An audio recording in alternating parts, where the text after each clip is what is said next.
আখিরাতের আলোকে জীবন সাজানো, এটা তো ইমানদারের পরিচয় বাজার। এক মুমিনের পরিচয় এটা। এক মুমিন দুনিয়া চিনা উচিত, এক মুমিন আখিরাত চিনা উচিত। আমরা ইমানদার দোস্ত। নওজোয়ানরা শোনো ভাইয়া, তোমাদের এক ভাইয়ের কাছ থেকে শোনো, তোমাদের এক বন্ধুর কাছ থেকে শোনো দোস্ত। উলঙ্গ ছবি, অশ্লীল সিনেমা, এই মোবাইল আর তোমার এই অসৎ সঙ্গী, এরা তোমাকে ধোঁকা দিচ্ছে, এরা তোমার উপকার করছে না। সিনেমার নায়িকা তোমার কল্যাণ চায় না, তোমার বরবাদি চায়। ফুটবল ক্রিকেটের খেলোয়াড় কোনোদিন তোমার কল্যাণ চায় না। সেলুনের দোকানের নাফিকতা কোনোদিন তোমার সৌন্দর্য চায় না, তোমার জিল্লতি, তোমার বেইজ্জতি, তোমার অপমান চায়। অপমান, অপমান, অপমান চায়। যে বন্ধু, তোমার যেই সঙ্গী তোমার নামাজের কথা বলে না, আখিরাতের কথা বলে না, একটা বার যে তোমাকে আল্লাহর বন্দেগীর কথা শোনায় না, কসম বন্ধু, ছেলেরা একটা ছেলে হইলেও আমার কথা মনে রাখো, একজন হলেও আমার কথা শূন্য মনে রাখো বাপ, ওইটা বন্ধু না, ওইটা বন্ধু না। যে তোমারে উলঙ্গ ছবি দেখায়, যে তার মোবাইলের অশ্লীল ছবি, কোন নারীর সাথে কোন নষ্টামি করছে, কোন মাইয়ার সাথে কোন অসভ্যতা করছে, এটা যে তোমারে গল্প শোনায় অথবা ছবি দেখায়, এটা বন্ধু না, এটা ইবলিস, এটা শয়তান ছাড়া আর কিছু না। এটা জানোয়ার, এটা কুত্তা ছাড়া আর কিছু না, কুত্তা ছাড়া আর কিছু না, এটা শুয়োর ছাড়া আর কিছু না, এটা জানোয়ার ছাড়া আর কিছু না, এটা বন্ধু না। বন্ধু কিভাবে বন্ধুর এত বড় ক্ষতি করে, কথা বলেন না কেন? বন্ধু কিভাবে বন্ধুকে আগুনে ফেলে দেয়, কথা বলেন? এ কেমন বন্ধু, এ কেমন দোস্ত, এ কেমন ফ্রেন্ড, যে ফ্রেন্ড তোমাকে জাহান্নাম শিখাইতেছে, আগুনে জ্বালার জন্য তোমারে রেডি করাই দিতেছে,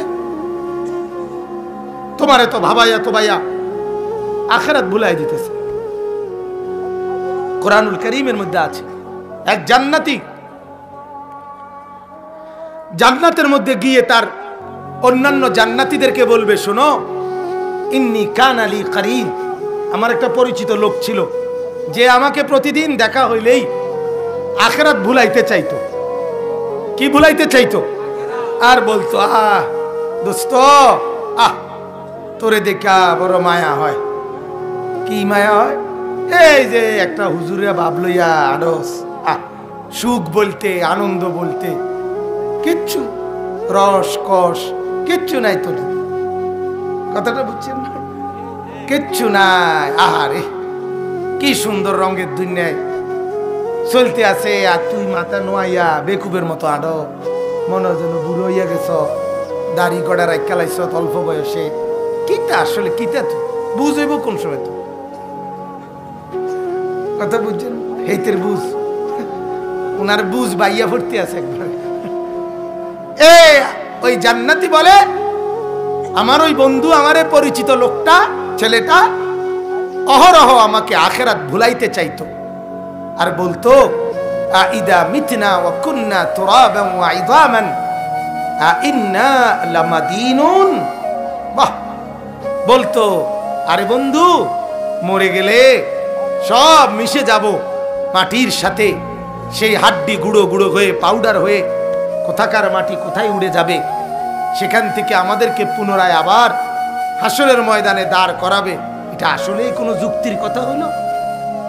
কি কও না কও, কই পাইব মাড়ি, কই পাইব আড্ডি, কই পাইব আমারে, আমি কই, আড্ডি কই, মাডি কই?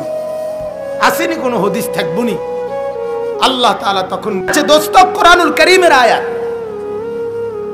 আল্লাহ তাআলা তখন ওই জান্নাতীকে ডাক দিয়ে বলবে, হাল আনতুম মুত্তালিউন, এই জান্নাতি, তোমার সেই নাফরমান বন্ধু যে তোমাকে আখিরাত ভুলাইতো, যে তোমারে পরকাল ভুলাই দিত, তার পরিণতি এখন কি দেখবানি? তখন জান্নাতি বলবে, দেখবো, রব্বুল আলামিন দেখবো। তো আল্লাহ তাআলা বলবেন, নজর ফিরাও ওইদিকে। তো সে নজর ফিরাইলেই দেখবে জাহান্নাম। আল্লাহর কুদরতে আল্লাহ জাহান্নামটা এখানে বসা অবস্থাতেই তার সামনে তুলে ধরবে। আর ফাত্তালা ফারাআহু ফি সাওয়াইল জাহিম। তখন ওই জান্নাতি তাকাইয়া দেখবে তার সেই বন্ধুটা জাহান্নামের মাঝ বরাবর উত্তাল আগুনের কুণ্ডলীর মধ্যে একবার উতরাইয়া উপরের দিকে উঠে আবার উতলাইয়া নিচের দিকে নামে।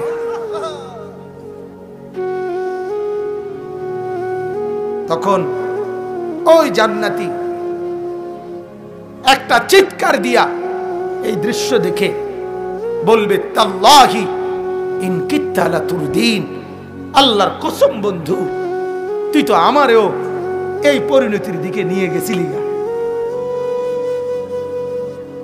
তুই তো আমারও শেষ করে দিছিলি রে বন্ধু। আমার মাওলার লাউলা নি'মাতু রাব্বি, আমার মাওলার নিয়ামত রহমত যদি না হইতো আমার উপরে, লাকুনতু মিনাল মুহদারিন, আমিও তো তোর মতো এই জাহান্নামে পড়ে যাইতাম, ডুবে যাইতাম। আল্লাহ না দয়া করছে রে, কত বড় বিপদ থেকে বাঁচাইছে রে। তোর কথা যে শুনি নাই, তোর কথা যে শুনি নাই। নওজোয়ান শহরে বড় হয়েছি আমিও, একেবারে ছোট্টবেলার থেকে কুমিল্লা শহরে ঠাকুরপাড়া আমি বড় হয়েছি। প্রাইমারির জীবন থেকেই জীবনে বন্ধু বান্ধব সুখের অনেক রং তামসা আমাদেরকেও টানাটানি করছে, কিন্তু বাবার নেগরানি, মার নজরদারি, বড় ভাইয়ের পাহারাদারি, এই সব কিছু মালিকের দয়ায় আজ এই পর্যন্ত এখানে আইনা পৌঁছাইছে।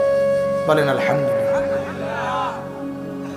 কারণ নজরদারি লাগে, মানুষ হইতে হইলে আরেক মানুষের ছোঁয়া লাগে, মানুষ হইতে হইলে আরেক মানুষের পাহারাদারি লাগে, মানুষ হইতে হইলে আরেক মানুষের সংস্পর্শ লাগে। মানুষ মানুষ ওই যে উজানির হুজুর, নানুপুরের হুজুর রহমতুল্লাহ আলাইহি ওনারা বলতেন সব সময় চিৎকার করে করে, মাছওয়ালার কাছে মাছ পাওয়া যায়, হ্যাঁ, তরকারিওয়ালার কাছে তরকারি পাওয়া যায়, চালওয়ালার কাছে চাল পাওয়া যায়, তো এরকম আল্লাহওয়ালার কাছে আল্লাহ পাওয়া যায়, আখিরাতওয়ালার কাছে আখিরাত পাওয়া যায়। এটাই বাস্তব।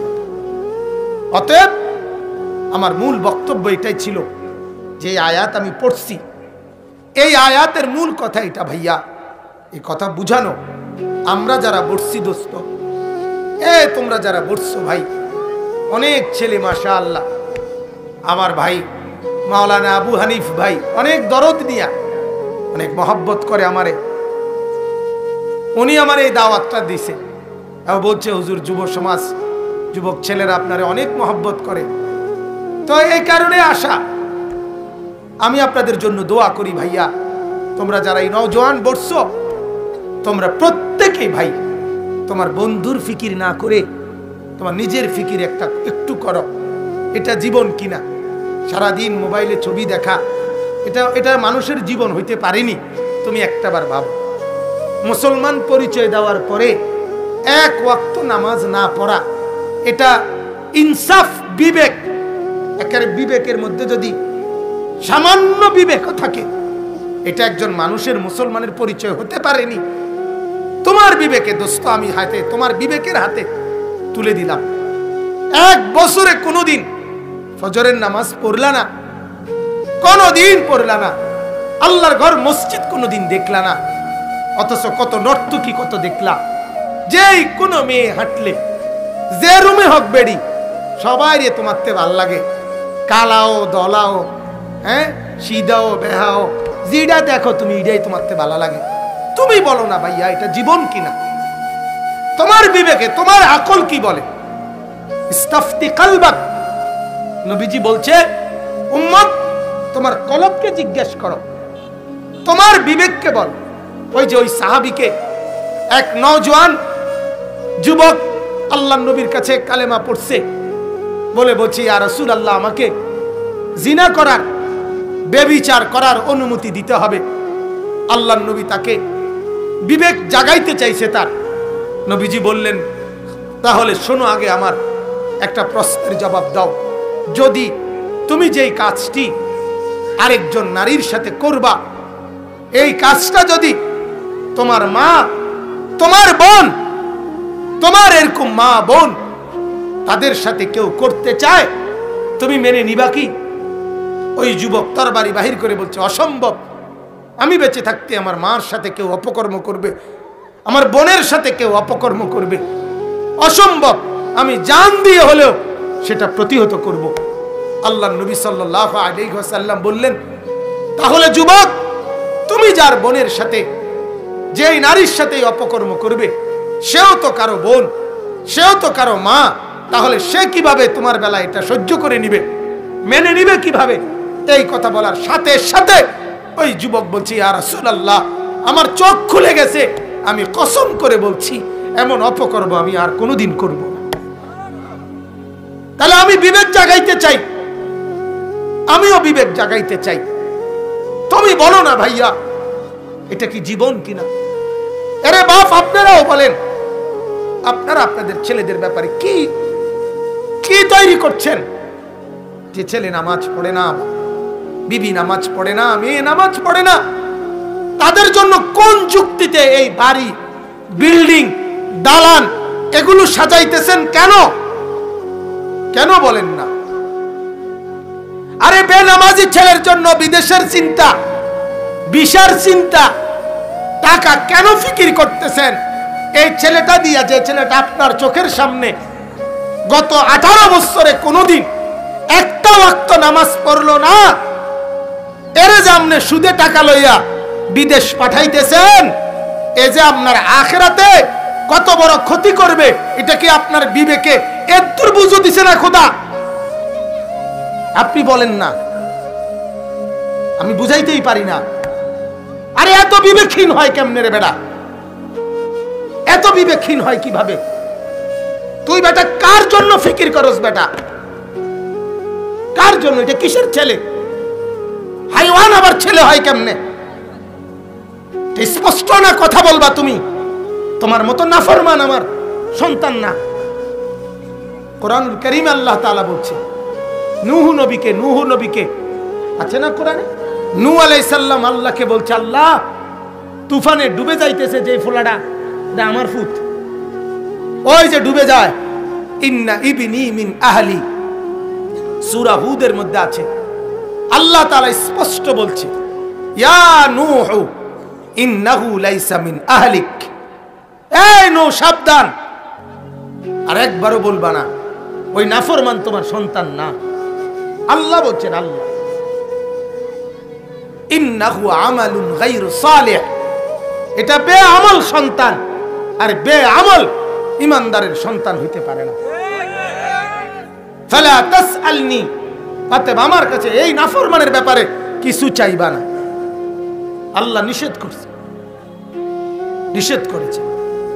আখিরাত চিনো ভাইয়া, আখিরাত চিনো, আখিরাত চিনো, আখিরাত চিনো। নওজোয়ান তোমরাও চিনো, বুড়ো বাপ আপনারাও চিনেন। আখিরাতের আলোকে সন্তান সাজান, আখিরাতের আলোকে জিন্দেগি বানান। আল্লাহ তাআলা কি বলছেন এবার একটু শুনেন, তাইলে আমার কথা শেষ হয়ে যাবে। এই কথাটা আল্লাহ এখানে বলছেন। আমি যে আয়াতটুকু পড়ছি কোরআনুল কারীমের 21 নম্বর পারা, কোরআনুল কারীমের 29 নম্বর সূরা, সূরা আনকাবুত, এই সূরার 3টি আয়াত আমি আপনাদের কাছে পড়েছি। 64, 65, 66 এই 3টা আয়াত এই সূরার আনকাবুত সূরা। আনকাবুত শব্দের অর্থ হচ্ছে মাকড়সা। কি কোন তো? মাকড়সা। মাকড়সা চেনেন তো, যে হাতির মতো থাকে, যে ঠিক না? কিসের মতো? মাকড়সা মাকড়সার মতো। আর মাকড়সা কি আর কিছুর মতো?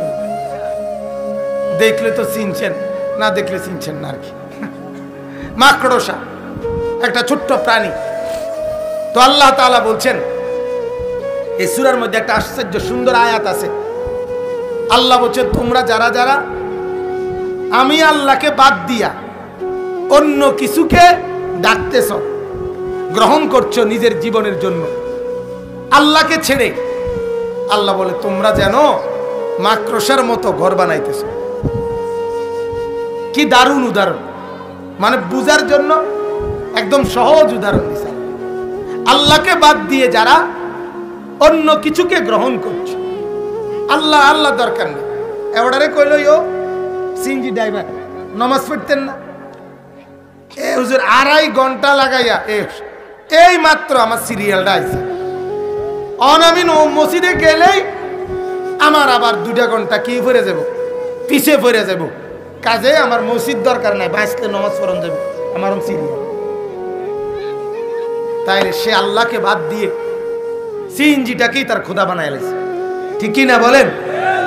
আল্লাহকে বাদ দিয়ে যে যাকে গ্রহণ করলো, আল্লাহ বলেন সে যেন মাকড়সার ঘর বানাইল। কিসের ঘর বলেন না?